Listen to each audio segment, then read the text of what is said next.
जी भी हैं और सभी मैंने फादर से पहले एक बार गवाही बहुत बढ़िया है, किंतु लोगों को भले ही छोटी लगे, लेकिन गवाही कहीं ना कहीं हमारे जीवन में कमी है। जो परमेश्वर कैथोलिक चर्च को इतना ज्यादा ब्लेस करे, इतना ज्यादा ब्लेस करे, बहुत ज्यादा ब्लेसिंग हमारी चर्च को मिल रही है, दर्शनों के साथ मिल रही है बहुत ज्यादा। कहीं ना कहीं हमारी कोई कमी है या कमजोरी है जो उनसे रिसीव नहीं कर पा रहे। परमेश्वर हर बार दर्शन में दिखाता है, तभी आराधना करते हैं, इतने ज्यादा बंधन टूटते हैं, बहुत ही ज्यादा बंधन टूटते हैं, बहुत ज्यादा। परमेश्वर ने दिखाया इतना। मैं फादर से एक बात ये शेयर भी करी थी, बताया था, लेकिन मैं 3 बार ये दर्शन देख चुकी और मैंने आराधना में भी ये देखा कि इतनी ज्यादा ब्लेसिंग मिल रही है चर्च को, बहुत ही ज्यादा। और जब आराधना में मैंने 3 बार में लगातार 3 हफ्ते से लगातार ये देख रही हूँ ऊपर, ये तो मैं कह नहीं सकती कि है क्या, लेकिन जब आराधना चलती है ना तो व्हाइट कपड़ों में कोई है और जो ऐसे चारों तरफ ऐसे घूमते रहते हैं सभी के ऊपर। और बहुत ही ज्यादा मैं चर्च मतलब इतना ज्यादा बढ़ रहा है, इतना ज्यादा बढ़ रहा है, बहुत ही ज्यादा चर्च बढ़ रहा है, बहुत ज्यादा। और मैं देख रही हूँ कि इतनी ज्यादा भीड़ हो रही है, बहुत ही भीड़, चर्च मारी के पैर रखने तक की जगह नहीं है चर्च के अंदर। और हर बार जब भी दिखाई देता है मैं सुनने में देख रही हूँ, मुझे फादर दिखाई देते हैं, जैसे कि फादर है और चर्च चल रहा है, बाहर चल रहा है, जैसे कि यहाँ जगह नहीं है और बाहर चर्च चल रहा है, इतनी ज्यादा भीड़ हो रही है, बहुत ही ज्यादा। और इतनी बड़ी से बड़ी बीमारी यहाँ पे, मतलब इतने जो लोग आ रहे हैं जो विश्वास नहीं करते थे, जो पहली बार लोग आ रहे हैं विश्वास कर रहे हैं। और जो फादर ने टीम बनाई उन लोगों को इतनी ब्लेसिंग मिल रही है, इतनी ब्लेसिंग मतलब बहुत ही ज्यादा कि लोग बाग उनको छूने के लिए तरस रहे हैं। फादर का तो नंबर भी नहीं आ रहा, इस तरीके से मतलब परेशान हो रही है, इतनी भीड़ है कि बहुत ज्यादा कि हमें फादर से मिलना। अगर हम लोग या टीम के जो भी लोग हैं वहाँ से फादर के पास से बाहर जा रहे हैं तो वे लोग हमें देख रहे कि तुम फादर के पास से आए हो, जी हाँ, तो वे हमें ही छुड़ेंगे, हमें इतना विश्वास है कि हम ऐसे मतलब ठीक हो जाएंगे। इतनी ज्यादा ब्लेसिंग चर्च को मिल रही है। कहीं ना कहीं मैं बार बार यही कहूंगी कि हमारी कमियां जो हम उनको रिसीव नहीं कर रहे हैं, हमारी कुछ ना कुछ तो बात कह रहे हैं, तो इतनी ज्यादा ब्लेसिंग चर्च को मिल रही है। सर मैंने कैथोलिक चर्च का बहुत दूर नाम सुना है कि हाँ कैथोलिक चर्च में, अगर हम कहते हैं कि हम चर्च में कैथोलिक जाते हैं तो बहुत ही ज्यादा मैं देख रही हूँ लोगों को, मतलब बहुत ज्यादा हो रही है, बहुत ही ज्यादा। जब आराधना चलती है तो बहुत ज्यादा बंधन टूटते हैं, बहुत ही ज्यादा। मैं परमेश्वर का धन्यवाद करती हूँ, परमेश्वर बार बार यही मतलब दिखा रहा है। मैंने फादर से ये पहले भी मतलब बताया था, मैं 3 हफ्ते से आराधना में ये देखती हूँ कि इतने ज्यादा मतलब सब तो गए यहाँ पहरा ऐसे देखते हैं। एक बार मैंने शायद कभी ऐसा नहीं देखा, पहले कभी भी मैंने ऐसा देखा कि एक व्हाइट कपड़ों में है और ताज है रेड कलर का, शायद कुछ मुझे ठीक से याद नहीं आ रहा। और मैंने यहाँ देखा वो बैठे हुए हैं एकदम चमकीला, इतना चमकीला, मतलब सिंहासन है मतलब इतनी चमकीला कि हमारे ठीक से मेरी आंख भी नहीं खुल पा रही कि मैं उसे देखूं, इतनी ज्यादा बढ़िया। परमेश्वर का बहुत ज्यादा धन्यवाद करते हैं कि परमेश्वर इतनी ब्लेसिंग हमारे चर्च को दे रहा है। तो इसलिए सभी से प्रार्थना की चर्च अपने लिए तो हम दुआ करते हैं, वो हर घर में अपने लिए दुआ करते हैं, वही चर्च के लिए भी दुआ करोगे तो परमेश्वर दिखाए सचमुच ऐसा ही हो। क्योंकि परमेश्वर कभी भी हम वायदा करते हैं उससे, लेकिन हम भूल जाते हैं कि परमेश्वर जो हमसे वायदा करता है वो कभी नहीं भूलता। सबको जय मसीह, जय मसीह की, हालेलुया। देखिए इस चर्च में मेरा ये गवाही देने का पहला मौका है और सबसे बड़ी बात यह है कि मेरी औकात नहीं थी कि मैं प्रभु को चुनूं, बल्कि उसने मुझे चुना है। मैं जानती भी नहीं थी, मैं एक सिंगर हूं लेकिन किसी और लाइन में, लेकिन मेरी ही लाइन में एक बंदे ने जब लॉकडाउन लगा, मेरे पास अपना कोई बेबी नहीं है, तो बहुत कहते कि तू सहारनपुर आ। तो मैंने बोला भाई मुझे नहीं आना, तुम किसी भक्तों के पास मुझे लेके जाओगे। तो उन्होंने एक दिन अचानक से ऐसे ही वहां पर वो मिले, तो सुबह के टाइम वो बाइबल ले रहे थे, तो उन्होंने बाइबल खोल के बोलने लगे चलो आज मैं तेरी प्रेयर करता हूँ बच्चों। तो मेरे जीवन में उस दिन का वो बदलाव, उन्होंने थोड़ी सी प्रेयर करी, वो ज्यादा नहीं जानते, मुंह बोले भाई है, लेकिन मैंने उनके बाइबल में से वचनों के फोटो अपने मोबाइल में करके मैं घर ले आई। और मैं बहुत ज्यादा वो कहते ना मूर्ति पूजा करने वाली बचपन से थी, लेकिन मैंने जैसे ही घर पे आकर के 2-3 दिन मैंने वो जो पूजा रूम होता है दिया जलाया, लेकिन वहीं पे बैठ के मैंने वचनों के द्वारा वो प्रेयर की, तो मेरा मन उधर से बिल्कुल 3 दिन के बाद टोटली हट चुका। और मेरे जीवन में अभी तो मैंने बैप्टिज्म भी नहीं लिया, लेकिन इतनी बड़ी गवाहियां तब से हो चुकी हैं कि मेरा माइंड इतना डिस्टर्ब रहता था कि घर के झगड़े में आप यकीन नहीं करोगे। और मैं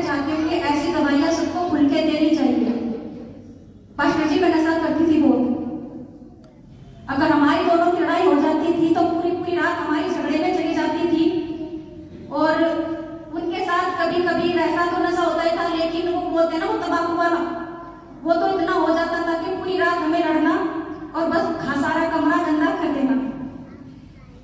लेकिन जब से मैंने इस प्रभु में आई, पूजा मेरी छूट गई, मूर्ति पूजा मेरी छूट गई, सब छूट गया, प्रेयर करने लगी।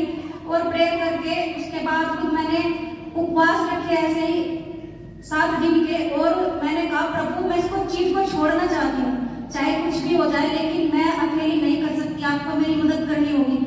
और यकीन मानिए कि वो मेरा इतने सालों का नशा, जिसको मुझे उम्मीद नहीं थी कि शायद मैं इसको कभी छोड़ पाऊंगी, वो मेरा कम से कम 1-1.5 साल हो गया छूटे। और सब उससे भी बड़ी गवाही मेरी यह है कि मूर्ति पूजा के साथ साथ मेरे ससुराल में ये जो देवता पितर वगैरह होते हैं, मेरी सास ने तो नहीं किए, तो जहाँ भी जाते पंडित लोग बताते तुम्हारे देवता है, पितर है, ये है, वो सब चीजें मैंने की। लेकिन वो दुष्ट आत्मा का जो अटैक था मेरे ऊपर, वहां पर जाने के बाद ससुराल में के दिन में भी मेरा सोना दुश्वार था। मतलब मैं एक जो कहते हैं ना कि आधी नींद में जब इंसान को आने की कोशिश होती है, तभी मुझे वो चीज महसूस हो जाती थी कि कोई मुझ पर हावी हो चुका है। मतलब मैंने अपने घर में सभी तरह की गायत्री पूजा पाठ कराई, सब कुछ, लेकिन जब से इस प्रभु में आई उसके बाद जो मैंने सब कुछ किया था उनको उखाड़ के गुस्से में मैंने कहा इनको नाले में गिर गया सबसे पहले तो वो सब कुछ आके। और जब से प्रभु की प्रेयर करने लगी, आप सब देख रहे हो, ना ही मेरे गले में कोई ताका मिलेगा, ना कोई तबीज मिलेगा, ना ही कुछ मिलेगा। मैं कहीं भी जाती हूँ बस यही कहती हूँ प्रभु तू मेरे साथ है। और जब से इस प्रभु में सिर्फ ओनली मैं प्रेयर करती हूँ, मेरे घराने में, मेरे मायके में सभी अभी वो नहीं करते, लेकिन फिर भी जब मैं उनको बोलती हूँ तो मानते, कहते हैं कोई बात नहीं, तो अच्छी जगह है, वो ऑब्जेक्शन नहीं उठाते। यहाँ तक कि मेरे प्रभु में आने से मेरे मायके में इतनी ब्लेसिंग मिली है कि मेरी सबसे छोटी सिस्टर को बेबी नहीं था, 5 साल हो गए थे, उनको बेबी गर्ल हुई, अभी दूसरा बेबी होने वाला है। मेरे भाई की कोई जॉब नहीं थी, मेरे भाई की जॉब यही खतौली बैंक में है। तब से मतलब मैं कह नहीं सकती कि मेरी फैमिली में भी इतनी ब्लेसिंग है। बस हाँ थोड़ी सी गड़बड़ है, मैं बैप्टिज्म नहीं ले पा रही, लेकिन प्रभु ने जाहिर कर दिया है, वो भी मैं जल्दी लूंगी। न जाने कितनी गवाहियां मेरे जीवन में भरी पड़ी है। बस मैं इतना ही कहना चाहूंगी आप लोगों से कि आप लोगों के जीवन में बहुत सारी गवाहियां बनती हैं, ऐसी बनती हैं जो आप लोग शेयर नहीं करना चाहते शर्म के मारे, लेकिन मैं इतना चाहूंगी कि आप उनको शेयर कीजिए ताकि प्रभु को महिमा मिले। और मैं जब इधर से जाती थी मुझे ये तो मालूम था कि खतौली में चर्च है, और लोगों से पूछने लगी, मैंने पहले यूट्यूब पर देखा, प्रभु को जाना कि चर्च है, लेकिन मुझे ये नहीं मालूम था कि यहाँ पर कलीसिया लगती है। तो एक दिन मैं ऐसे ही बस में जा रही थी, इधर ही मेरी बड़ी सिस्टर सकोती है, तो एक लेडीज थी जो बिल्कुल लड़की के वेश में थी, तो मैंने उसके हाथ पे क्रॉस बना देखा, तो वो मेरी सीट पे थी, तो मैंने उनसे मालूम किया यार खतौली में चर्च तो है, तो हमारी बातचीत होने लगी, लेकिन ये मालूम नहीं कलीसिया भी लगती है। तो वो मेरठ से थी लड़की, उसने मुझको बतलाया कि नहीं यहाँ पर कलीसिया लगती है, मेरे रिलेशन वाले आते हैं। तब से मैं यहाँ पर आई और मुझे सच में बहुत अच्छा लगा। और मैं चाहती हूँ प्रभु का हर एक दास, हर एक चर्च जो प्रभु का सुसमाचार निस्वार्थ फैला रहा है, प्रभु उन हर एक इंसान को ब्लेस करे। और यही मेरी चाहत है कि हर एक घुटना उसके आगे टिके, यहाँ तक कि मेरे घराने का घुटना भी टिके। और इस चर्च को प्रभु बहुत ब्लेस करे, क्योंकि मैंने फर्स्ट टाइम आकर यहाँ पर देख लिया था कि यहाँ पर पवित्र आत्मा का कितना वास है। मैं कभी कभी बीच में नहीं आ पाती घर के किसी काम के कारण, लेकिन जब भी मौका मिलता है तो फिर भी मैं यहाँ पर चाहे कुछ भी हो मैं आ जाती हूँ, क्योंकि मैंने प्रभु से बहुत प्रार्थनाएं की थी पास्टर जी, क्योंकि मुझे नहीं मानता, ये बोलती थी प्रार्थना में कि हे प्रभु जो दूर दूर के यूट्यूब पर चर्च देते वहां तो मैं नहीं आ सकती हूँ संडे, मुझे कहीं कोई ऐसा दास मिले, ऐसा चर्च मिले जो मेरे आसपास हो, जहां पर मैं अगर 4 हफ्ते नहीं 2-3 हफ्ते तो कम से कम जा सकूं। लेकिन मैं बहुत खुश हूं कि मुझे मेरे ही पास में, मुझे मालूम भी नहीं था कि इतनी अच्छी कलीसिया, इतने अच्छे पास्टर जी और इतनी अच्छी संगत, इतना अच्छा चर्च है। बस इतना ही कहूंगी।